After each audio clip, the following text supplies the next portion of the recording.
নবান্ন থেকে বলছি আজকের বৈঠক এটা ঐতিহাসিক জায়গা। ডক্টর শ্যামাপ্রসাদ মুখার্জির নেতৃত্বে 1946-এর 4 এপ্রিল থেকে 6 এপ্রিল 6 এপ্রিল এখানে পশ্চিমবঙ্গ ভারত ভুক্তি রেজুলেশন পাস হয়েছিল, যার মূলে 1947-এর 20 জুন আমরা বাঙালি হিন্দুদের হোমল্যান্ড পেয়েছিলাম এবং আমাদের পূর্ব পাকিস্তান অর্থাৎ পাকিস্তানে তদানীন্তন আজকের বাংলাদেশে যেতে হয়নি।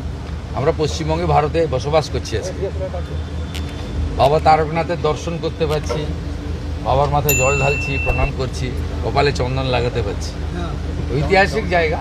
এখানে আমরা তারকেশ্বরে যেহেতু ডক্টর শ্যামাপ্রসাদ মুখার্জি রেজুলেশন নিয়েছিলেন সেই জায়গা এবং সামনে 20 জুন এটা নিয়ে আমাদের কিছু পরিকল্পনা আছে। যেহেতু আগামীকাল ক্যাবিনেট আছে, সেহেতু ক্যাবিনেটের আগে আমার পক্ষে মুখ্যমন্ত্রীর পক্ষে কোনো সিদ্ধান্ত ঘোষণা করা ঠিক নয়। কালকে ক্যাবিনেট মিটিংয়ের পরে আমি নবান্নতে আপনাদের জানাবো। কিন্তু এরকম একটা পবিত্র জায়গা দীর্ঘদিন এমন একজনকে করেছিল যাতে এখানকার মানুষের ট্রাস্টি বোর্ডের মাথা। এখনও ট্রাস্টি বোর্ড ডিফাঙ্ক হয়ে আছে। আমি আজকেই মাননীয় মন্ত্রী অগ্নিমিত্রা পাল এবং প্রধান সচিবকে নির্দেশ দেব যে এখানে একজন এডিএম আছেন অনুজ প্রতাপ, তাকে আমরা প্রশাসক করছি। যেহেতু শ্রাবণীমালা সামনে, শ্রাবণীমালাকে কেন্দ্র করে এবারে সরকার এই বাবা তারকনাথের তারকেশ্বরের যে পবিত্র ভূমি, এর যে শ্রাবণীমালায় যে ভক্ত আসেন, তাদের জলযাত্রীরা আসেন, তাদের সুবিধার জন্য একটা বড় ব্যবস্থা নেওয়া হচ্ছে। এবং আশু তারকেশ্বর মন্দিরকে কেন্দ্র করে আমরা কিছু কাজ করব। প্রথম তো ওই পবিত্র পুকুর পাড়ে সব রং করে রেখেছে, রঙের কালার তো পরিবর্তন আগে করা দরকার। ওগুলো ঠিক আধ্যাত্মিক বা সাত্বিকতা বা আমাদের সংস্কৃতির সঙ্গে মানানসই রং নয়, ওটা আগে করতে হবে। চোখে লেগেছে।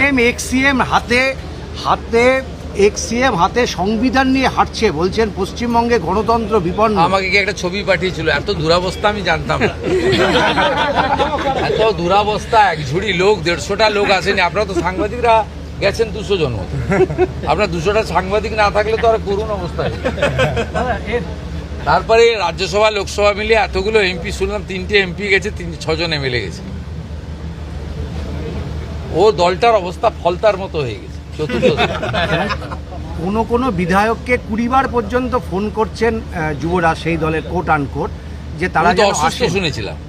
ফোনে করেছেন এরকম? অসুস্থ হলে ফোন করা যায় নাকি? স্যালাইন টেলাইন কিসব চলছে? আরে আমি তারকেশ্বর ধামে একবার নয়, রাম মন্দির মাথায় নিয়ে খালি পায়ে হেঁটেছি গোটা তারকেশ্বর।